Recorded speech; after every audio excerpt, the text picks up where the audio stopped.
이 사람들은 다 믿음을 따라 죽었으며 약속을 받지 못하였으되 그것들을 멀리서 보고 환영하며 또 땅에서는 외국인과 나그네임을 증언하였으니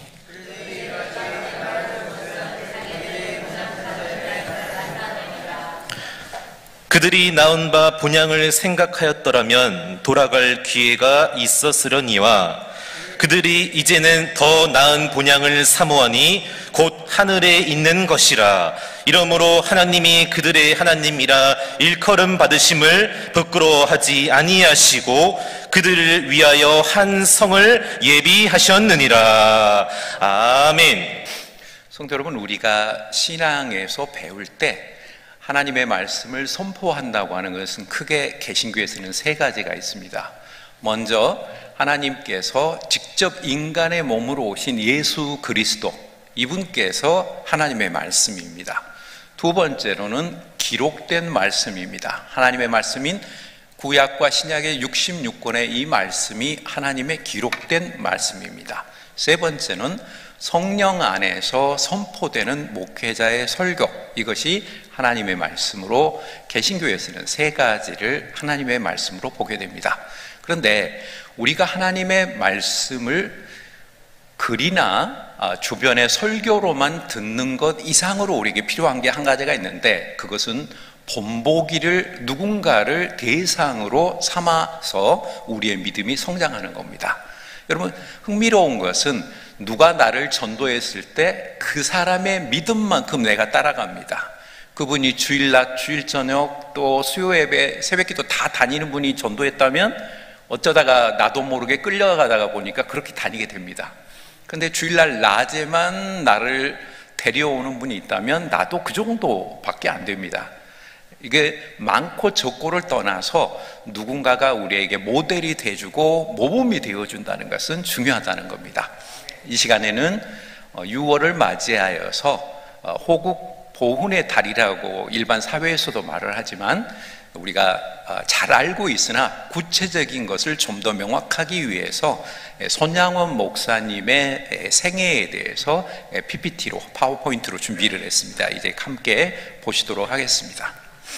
자, 손양원 목사님은 1908년 6월 3일에 경상남도 함안군에서 태어나셨습니다. 함안은 지리산 바로 남쪽에 있습니다. 거기 가보면 뭐 금오강이라던가 그래서 우리나라에서는 철원하고 더불어서 이 금오강 두 군데에서 리프트를 탈 수 있는, 물론 강원도 영월 쪽 이렇게 세 군데에서 리프트를 타게 되는데 그만큼 물이 맑고 지리산에 아주 좋은 그런 광경입니다. 아버님이 3.1운동에 적극적으로 참여를 했고요. 서울 중동학교를 중퇴하고 일본에 건너가셔서 거기서 신문 배달을 하면서 학교를 졸업하게 됩니다. 근데 여러분, 옛날에 중학교라는 것은 지금의 중고등학교를 합친 거하고 같이 그렇게 생각을 하시면 되겠습니다.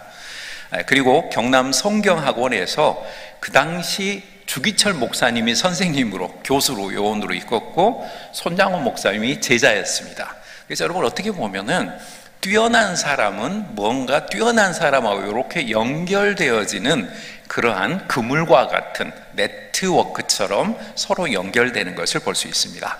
그리고 1934년 33세로 평양신학교에 입학을 했는데, 그리고 졸업을 했지만 그 당시 신사참배를 반대하다가 보니까 졸업했음에도 불구하고 해방 때까지 목사 안수를 못 받습니다. 그리고 해방한 후에야 목사 안수를 받고 1950년에 순교하셨기 때문에 우리가 아는 손양호 목사님은 실은 5년 정도밖에 목사가 아니었습니다. 그 전에 그냥 전도사와 같은 생활을 하시고 너무 신사참배를 열심히 반대하시다가 보니까 고난을 받았습니다.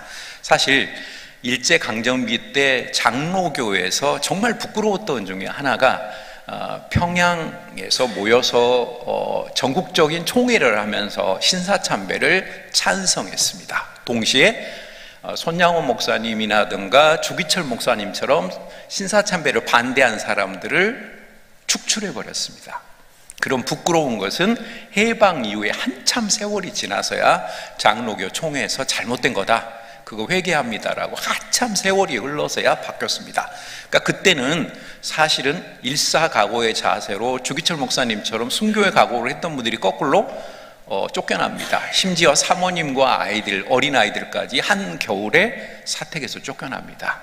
그래서 그 교회, 산정형 교회 교인이 너무 힘든 그 가족을 우리 집에라도 계시죠 해서 거기서 모셔서 먹을 것과 해방 때까지 도와드렸다는 기록이 있을 정도로 순교자 본인은 용감하게 나가지만 사실은 그 가족은 너무 힘듭니다. 이것은 우리나라 독립군 가족들도 마찬가지입니다. 여러분 경주 최씨가라고 들어보셨죠? 우리나라에서 유일하게 12대나 부자로 내려온 가문, 그 가문도 독립운동의 거의 대부분의 전 재산을 바쳤고 그 가족 가운데 나중에 굶어 죽고 영양실조에 걸려서 죽어버린 가족이 나올 정도로 독립투쟁에 최선을 다했습니다. 그리고 마지막 남은 재산을 지금의 영남대학교를 만드는 학교재단에 기증하고 최씨 부자는 그대로 끝나버렸습니다. 그러나 그 이름은 명예롭게 지금도 남아있습니다. 반대로 친일파였던 이완용 씨와 오족들 어디 가서 여러분 말 못해요. 우리 할아버지가 이완용입니다. 누가 그런 소리를 할 수 있겠어요? 부끄럽게. 즉 그때는 그 사람들이 이기는 것 같았지만 세월이 지나서 역사는 바르게 진행되는 겁니다. 자, 여러분 그 다음 PPT를 한번 보겠습니다.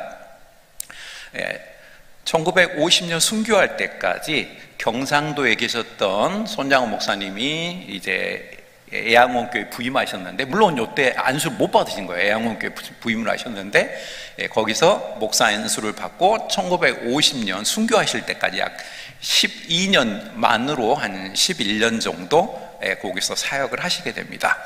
근데 언제 투옥이 되셨냐면 1940년 9월 25일에 수요 예배 후에 일본 경찰에 잡혀가는데, 이때 순천 노회에 있는 목회자들이 굉장히 순사 참배에 반대를 하다가 우르르 몰려가 잡혀갑니다. 대표적인 분 중에 한 분이 한국의 1907년도 7명의 첫 목사였던 북한 출신이셨는데 목회는 처음에 제주도에서 하셨습니다. 이기풍 목사님이라는 분이고요. 그분 손자가 저하고 좀 저보다 형벌이어서 저하고 좀 친하게 밥도 자주 먹고 그랬는데 지금도 광주 쪽에서 광주광역시 목회를 하고 있습니다. 그래서 첫 선교사 제주도 가셨던 분, 그리고 이기풍 선교사님은 제가 있던 광주기독병원에서 원목으로도 좀 활동을 하셨던 그런 역사를 제가 기록을 찾았습니다. 자, 그 외에 독방에서 외로움과 추위, 배고픔과 싸우는 이런 어려움이 있었고요. 지속적으로 신사참배 안 한다고 말로만 하고 거기 사인만 해라 그럼 풀어주겠다. 그래도 끝까지 나는 그럴 수 없다.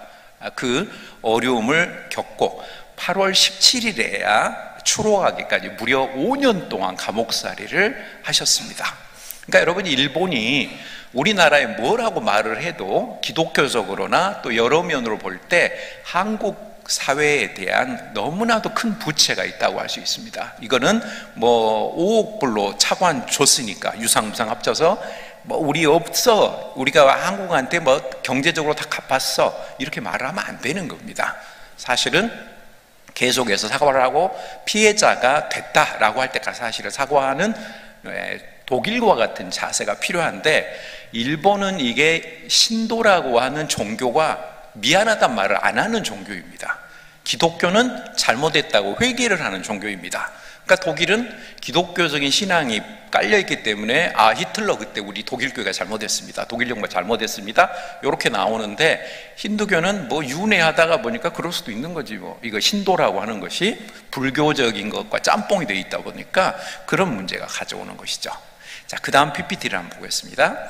이제 신사 참배할 때 이렇게 일본군에 의해서 고문을 받았던 이 사진이 여수에 가보면 손장호 목사님 순교 기념관에 있습니다. 그 다음 PPT, 요거는 1945년 7월 27일에 옥중에서 어떤 편지를 쓰셨냐면요, 먹고 입는 것이 귀해졌다 해도 마음까지 잃지 않아야 하고, 음식을 장 먹는 것보다 마음을 장 먹는 것이 좋고, 의복으로 몸을 단장하는 것보다 선행을 옷 입듯 할지니라 라고 옥중에서 아들에게 쓴 편지입니다.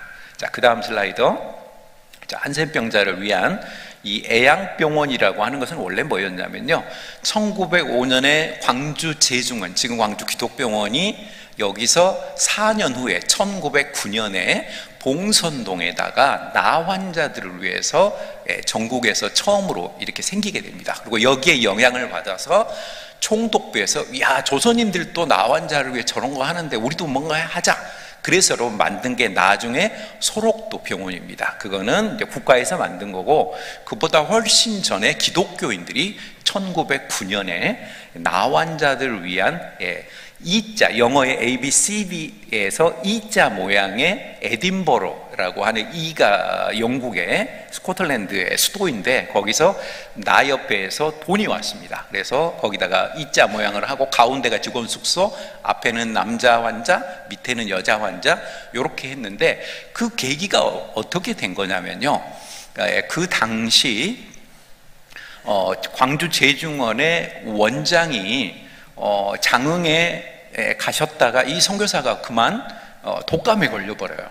근데 그때는 어이가 없는 게, 지금 같으면 뭐 한 시간 반 안에 병원에, 광주 기독병원까지 올 수 있는데, 그때는 비포장이다 보니까 세상에 3일을 걸려서 병원에 왔습니다. 장흥에서 오다가 딱 도착을 했는데, 무전으로 그때 뭘 쳤냐면 목포에 있는 포사이드라고 하는 내과 의사가 있었고, 그 다음에 그때 광주 제중원에는 외과 의사밖에 없었어요. 그러니까 독감은 내과에서 치료를 하는 거지 외과가 아닙니다. 그러다 보니까 포사이드 선교사님이 와주세요라고 전보를 치니까 목포에서 배를 타고 영산포까지 오고, 영산포에서 나귀를 타고 선한 사마리아인처럼 광주로 오고 있는데, 중간에 살려주세요 살려주세요 하는 40대 후반의 아주머니 소리가 들렸습니다. 보니까 환센 환자인데, 그때는 사람들이 문둥병이라고 이렇게 험하게 표현을 하면서 막 돌멩이를 안 던지면 다행일 정도로 이렇게 생각을 했어요. 그러다 보니까 사람들에게 천대받고 있는 거를 포사이드 선교사께서 그 여자 환자를 안아서 나귀에 태워주고, 꼭 누가복음에 나오는 선한 사마리아인처럼 나귀를 끌고 광주까지 올라오십니다. 그리고 그때 포사이드 선교사를 마중 왔던 최흥종이라고 하는 청년이 있었는데, 그 청년에게 말을 합니다. 저 환자가 지팡이를 떨어뜨렸는데 그게 고름이 묻어 있습니다. 피고름이 묻어 있는데 그거 집어갖고 오세요. 겁이 나서 못 집습니다.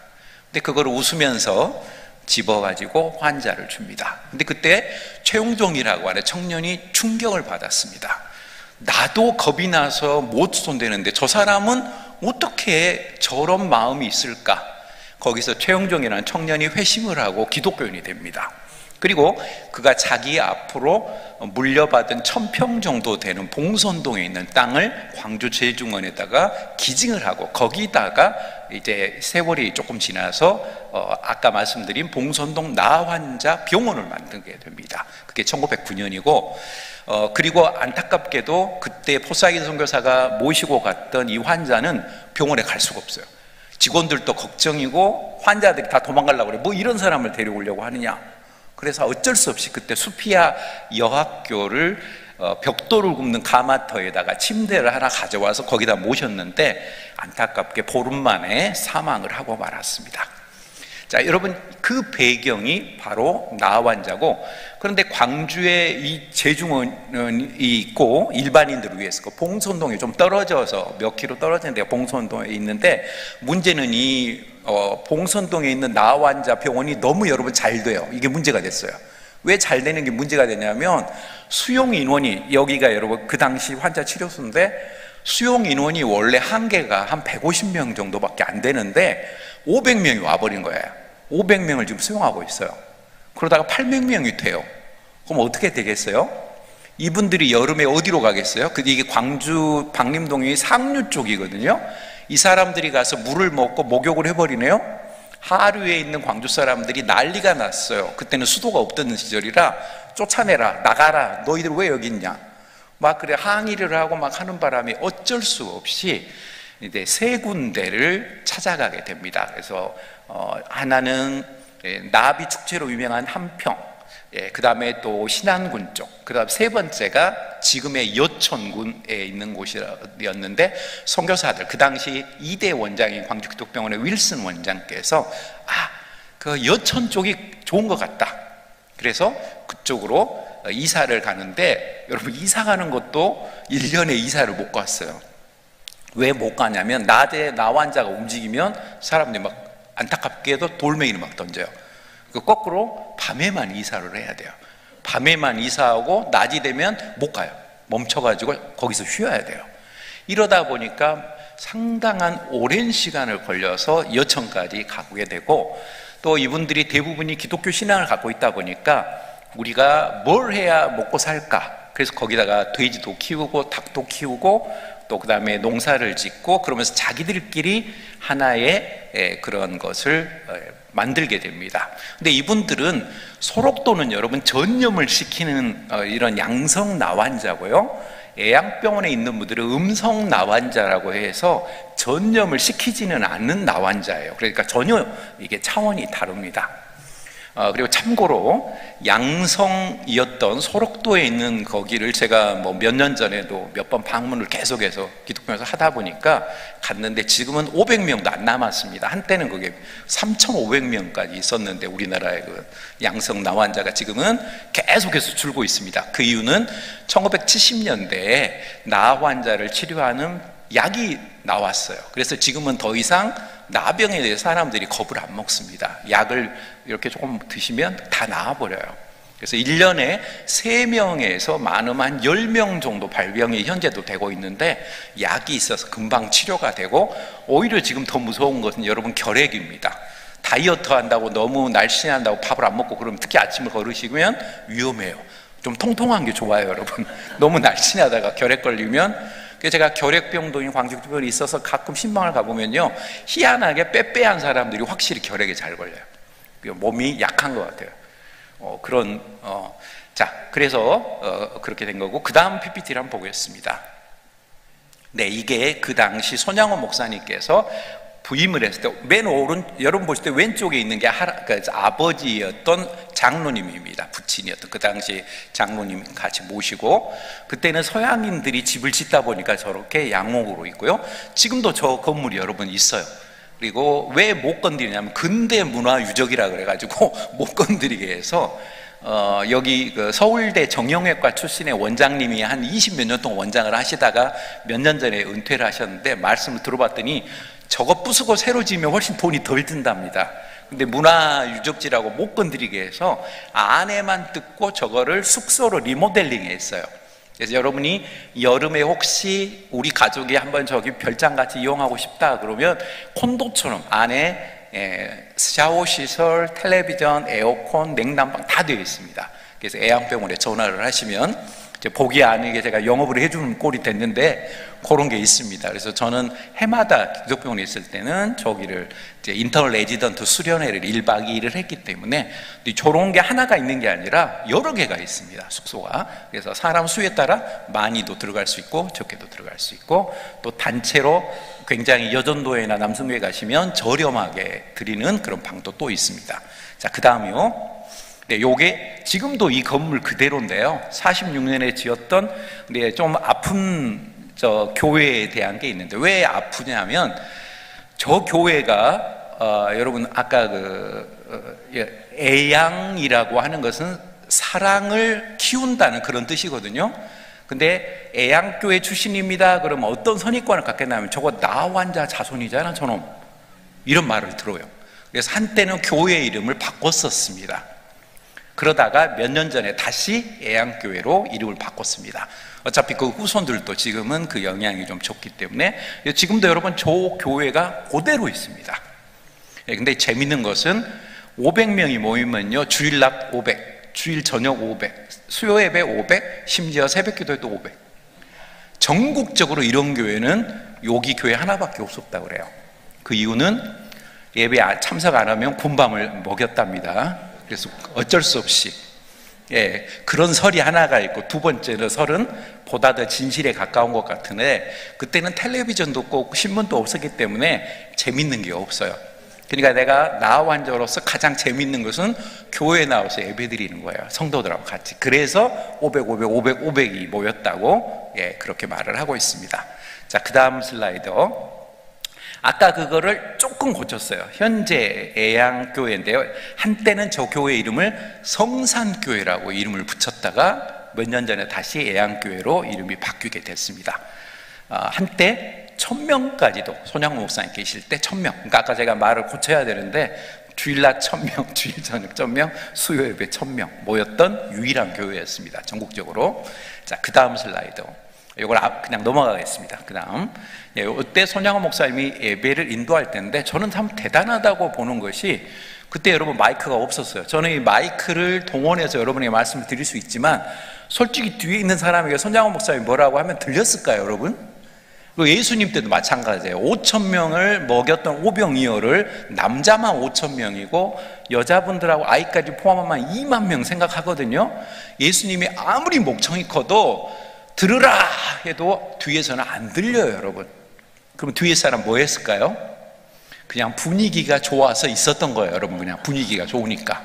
이게 마이크가 없어도 예수님이 뭐라고 하시는데 그냥 분위기가 좋아. 그러다가 갑자기 예수님이 뭐라고 하더니 갑자기 떡을 주네. 막 물고기를 주고 막 얼결에 얻어먹은 거예요. 뒤에 있는 사람들은 뭐가 뭔지 모르고. 자, 그게 진실이고요. 이때도 뒤에는 아무리 침묵을 지켜도 사실은 잘 안 들렸겠죠.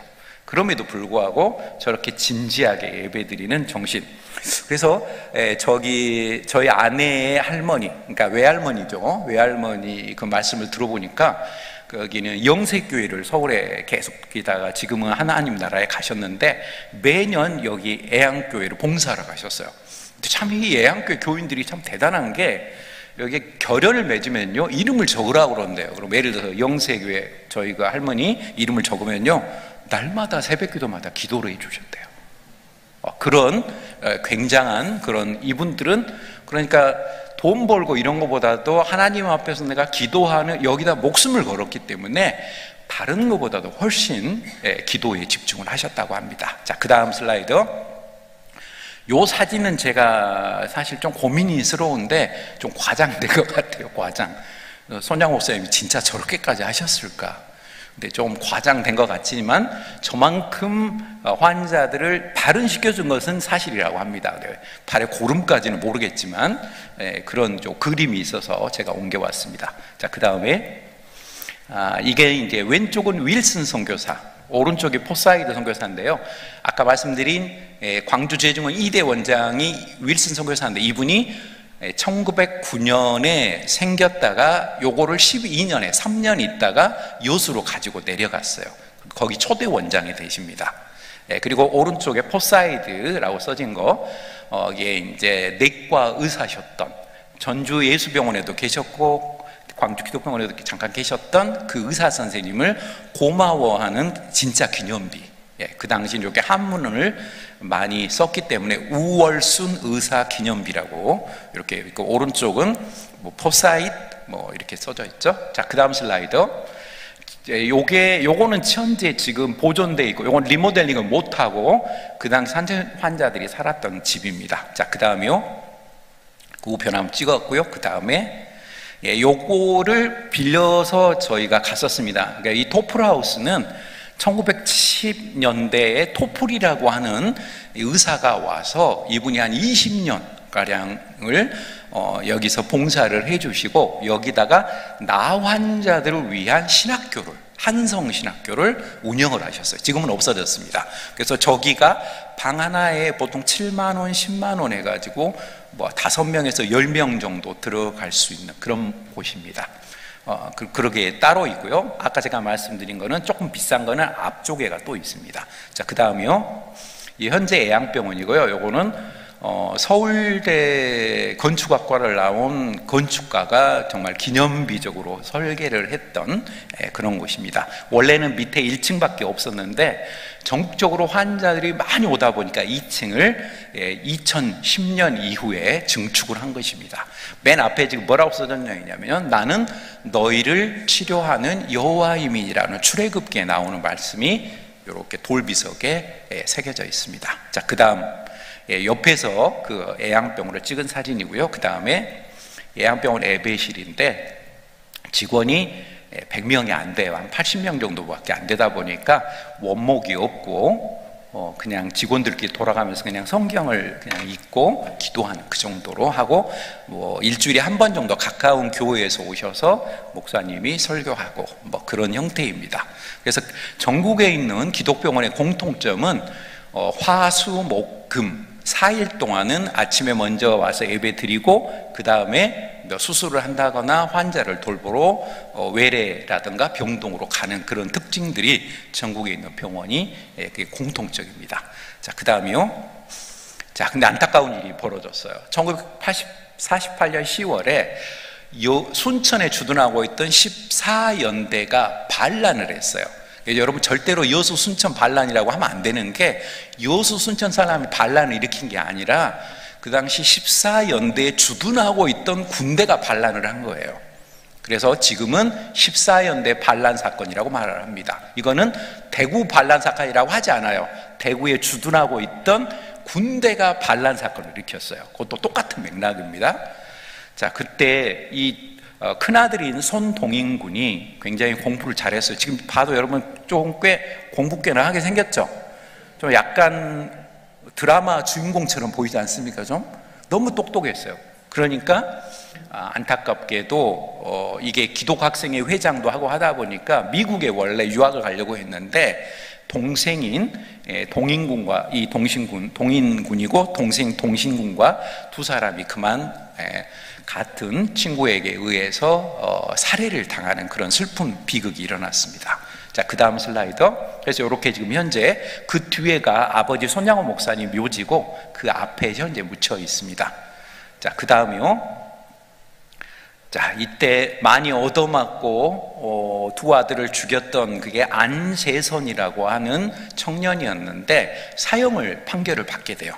근데 손양호 목사님께서 탄원서를 써서, 이 아이가 아직 뭐가 뭔지 모릅니다. 좋고 나쁘고를 못 모르고 공산당에 의해서 네가 죽여, 그래서 죽인 건데 이 아이를 내 양자로 삼아줄 할 테니까 제발 목숨을 살려주십시오. 간곡히 탄원을 해서 이제 그게 방면이 되고 이제 안재선에서 손재선이 이렇게 이름이 바뀌게 됩니다. 여러분, 이 마음은 예수님이 주시는 마음이 아니면 불가능한 마음입니다. 여러분 같으면 그게 가능하겠어요? 내 두 아들을 죽였는데 어떻게 그 녀석을 내가 양자로 맞아들인다는 것은 있을 수 없는 일입니다. 그런데 예수님께서, 성령으로 오신 예수님께서 그 마음을 허락하셨기 때문에 그 두 아들 대신에 새로 얻은 아들이다, 이 마음으로 끝까지 최선을 다하십니다. 그 다음 슬라이드. 자, 그 후에 손재선은 성경학교 입학하고 예수님을 믿게 됐는데, 참 놀라운 거는요, 그 다음에 6.25 전쟁으로 손양호 목사님 돌아가셨을 때 맞상주 역할을 손재선 이 사람이에요. 자기가 제일 나이가 많으니까, 양아들이. 그래서 아버지 손양호 목사님 장례까지도 잘 했는데, 그래도 20대다 보니까 사람들이 지나가면 그럴 거 아니에요. 저 동인군, 동신군 죽인 놈인데 저놈이 저 양자로 들어왔대, 이 소리를 못 견뎠던 것 같아요. 그래서 집을 나가게 됩니다.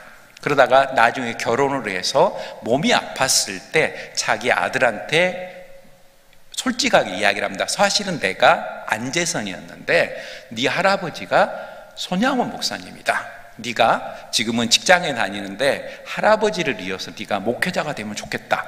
그래서 그 아들이 직장을 그만두고 신학을 공부해서 목회를 했어요, 여러분. 지금은 아마 거의 은퇴하실 정도 나이가 됐는데, 그래서 또 이렇게 하나님이 섭리가 또 이렇게 연결이 됩니다. 자, 그 다음이요. 자, 6.25 전쟁이 터지고 손양호 목사님에게 배를 준비해 놨으니까 여수 앞에 조그만 섬들이 많거든요. 지금은 뭐 다리로 연결돼서 여러분들이 뭐 거기 뭐 여러 가지 뭐 채소라든가 그런 것도 막 거기서 받게 되는데, 그때는 그런 게 없어 거기만 도망가서 살았는데, 손양호 목사께서 하신 말씀이, 양을 놔두고 어떻게 목자가 혼자 도망갈 수 있느냐, 나는 그럴 수 없다. 그래서 체포가 돼서 그때 끝까지 복음을 증거하시다가 시끄럽다고 개머리판에 입을 맞으셔서 치아가 깨진 상태로 지금은 여수시 미평 과수원에서 총살을 당해서 거기 계시는 시신을 수습하게 됩니다. 자, 그 다음이요. 이제 여기가 미평 과수원이고요. 그 자리에다가 지금은 손양호 목사님 순교 기념비가 여수 시내로 들어가기 직전에 오른쪽에가 있습니다. 자, 그 다음 슬라이드. 그래서 순교하신 9월 28일 날짜로 써져 있고요. 그 다음 위쪽에 순교자의 그게 있습니다. 그 다음 저기 그 뒤에 이렇게 있는 게 그게 안재선에서 손재선이가 된 맞상주고요. 제가 이 사진을 볼 때 참 안타까운 것 중에 하나가 사모님이 지금 굉장히 어린 갓난애를 붙들고 있거든요. 근데 이 갓난애가 아버지가 없이 혼자 자라다 보니까 저보다 나이가 많은 목사님이 되셨긴 되셨는데 안타깝게도 좀 골치 아픈 분이 되셨어요. 그래서 애양교회에서 우리가 월급을 줄 테니까 우리하고 같이 손양호 목사님 기념관에서 안내해 주십시오 이랬는데 이분이 아니 나는 혼자 우리 아버지 내가 소개하겠다 그래가지고 관광객에 가면 자기가 마치 가이드처럼 이렇게 하시고 사례비 받고 그런 식으로 하셔서 상당히 복잡했어요. 그리고 한때 그 손양호 목사님 순교기념관이 그 사람 때문에 한 3달 정도 폐쇄되기도 하고 그랬는데 지금은 제가 잘 모르겠습니다. 떠나온 지 한 3년 차쯤 돼가지고 지금도 그러시는지 화해를 하셨는지 그래서 화해하셨으면 좋겠다. 그래서 아버지가 돌아가신 다음에 오죽했으면 아무도 안 돌봐주고 그렇게 됐을까. 한편으로는 그런 짠한 마음도 있지만 아버지의 명예를 생각하면 아들이 그러면 안 되는데 그런 생각도 동시에 해봅니다. 자, 그 다음, 이게 하관하는 하관식이고요. 그 다음, 이제 무덤 앞에 가족들이 섰던 오래된 사진이다 보니까 흑백 사진밖에 없습니다. 그 다음, 현재 손양호 목사님 부부 묘역입니다. 그 다음, 위에 보시면 십자가를 지고 있는 예수님을 부조에 모셨죠. 여러분, 오늘 본문에 뭐라고 나와 있냐면, 오늘 히브리서 11장 13절에 이분들은 믿음을 따라 죽었는데 약속을 받지 못했다. 여러분 이거 심각하게 우리가 받아들여야 할 본문 말씀인데요. 기복신앙의 특징은 뭐냐면요, 우리가 살아있을 때 그 사람이 복을 받아야 복이라고 착각을 하는 사람들이에요. 이 땅에 있을 때 내가 경제적으로 부자가 돼야 된다, 이 땅에 있을 때 내가 건강해야 된다. 그러니까 내가 절대 독감에 걸리면 안 되고요, 코로나에 걸리면 믿음이 없어서 그런 거고, 또 암에 걸리면 이 사람 뭔 죄 지어서 이런 거고, 교통사고 당했으면 그때 예배 시간에 네가 10분 늦게 와서 교통사고 당한 거야. 이렇게 율법적인 잘못된 세계관에 빠지게 되는데 오늘 본문에 나오는 전혀 달라요. 이분들은 약속을 못 받았어요. 대표적으로 아벨이 그냥 돌아가셨잖아요. 또 많은 선지자들, 예수님의 제자 사도 요한 빼고 10명이 순교했습니다. 그러면 여러분 우리가 신앙이라고 하는 복이라고 하는 것이 이 땅에서 무조건 잘 되는 게 복이 아니구나. 여러분 뭐가 복이냐면요, 사실은 나도 잘 돼야 되지만 우리 후손들이 더 잘 돼야 돼요. 근데 여러분 놀라운 것은 부모님의 그 신앙, 할아버지 할머니의 신앙 때문에 손자 손녀까지 복을 받은 사람이 요새 한국 사회에 진짜 많아지고 있어요. 점점. 이게 참 눈에 보이지 않는 영적인 자산이라고 하는 것이 정말 크다는 것을 느끼게 됩니다. 어렵고 힘들 때 기억을 해요. 그때 할아버지 할머니가 어떻게 그걸 이기셨더라? 술 먹고 에이 엎어버려! 그게 아니고 교회에 와서 기도하면서 이겼다. 맞아, 나도 그래야지. 여러분 이렇게 되는 거예요.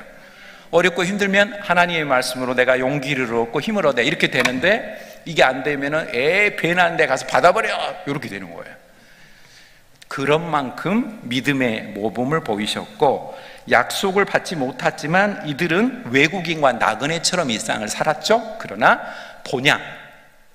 본향이라고 하는 것은 하나님의 나라입니다. 물론 이 땅을 하나님의 나라가 되도록 우리가 애를 쓰지만 요거는 하나님의 통치권이 미치도록 우리가 힘을 쓰는 거고, 우리가 죽을 때까지 영원히 이 땅이 하나님 나라가 되지는 않습니다. 그래서 우리가 이 땅을 떠났을 때 진정으로 가게 될 하나님의 나라를 바라보며 순교자들이 이겼던 겁니다. 여러분 그 다음 거의 슬라이드가 끝난 것 같은데, 이렇게 원수를 사랑하며 너희를 핍박하는 자를 위하여 기도하라. 자, 그 다음 슬라이드. 그래서 현재 그 앞에 있는 동인동신군, 뒤에 부부가 합장한 것. 자, 그 다음에 이게 거의 끝나가는데요. 손양호 목사님 현재 순교 기념관입니다. 그 다음 순교자라고 하는 시고요. 그 다음에 요거는 서울의 장신대 안에 있는 주기철 목사님 순교 기념관입니다. 전 저걸 볼 때마다 자손들이 참 힘들겠다는 생각을 해봐요. 여러분 안 그러겠어요? 여러분이 손장 목사님이나 주기철 목사님 손자 손녀면은 사람들이 어떻게 볼 것 같아요? 나는 아닌데 내가 막 갑자기 엄청 거룩하게 살아야 될 것 같아. 안 그러겠어요? 여러분 부담이 확 되죠? 그런데 지금 주안장로교회에 주기철 목사님 손자가 지금 담임 목사님으로 주승중 목사님이 계시는데 안 그러시더라고요. 주승중 목사님 제가 친해서 책도 같이 만들고 그랬는데 이분은 굉장히 건강하게 사시더라고요. 그거는 할아버지고 나는 그렇게 못 살아요. 솔직하게 이야기하시면서 그러나 할아버지처럼 되려고 노력은 해야죠. 요 정도 여러분 딱 요 정도만 봐주면 돼요. 교회에서 중직자들의 자녀들이 여러분 숨 막혀요. 조금 실수하면 네 아버지가 장로고 권사고 집사인데 왜 그렇게 살아? 절대 이런 말 하지 마세요 여러분.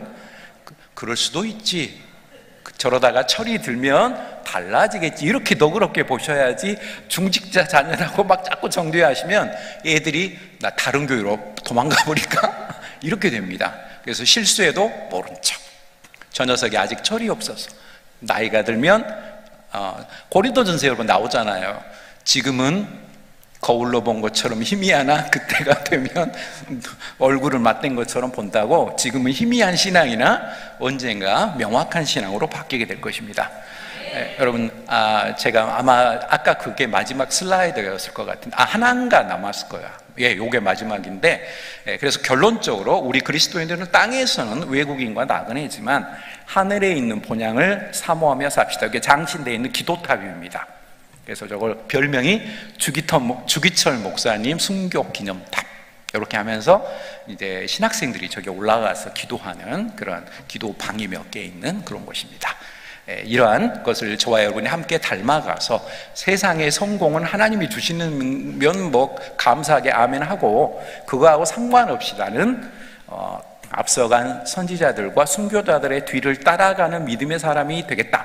이러면 여러분 하나님께서 더 강한 힘을 주시고 우리를 선하게 인도해 주실 것입니다. 기도하겠습니다.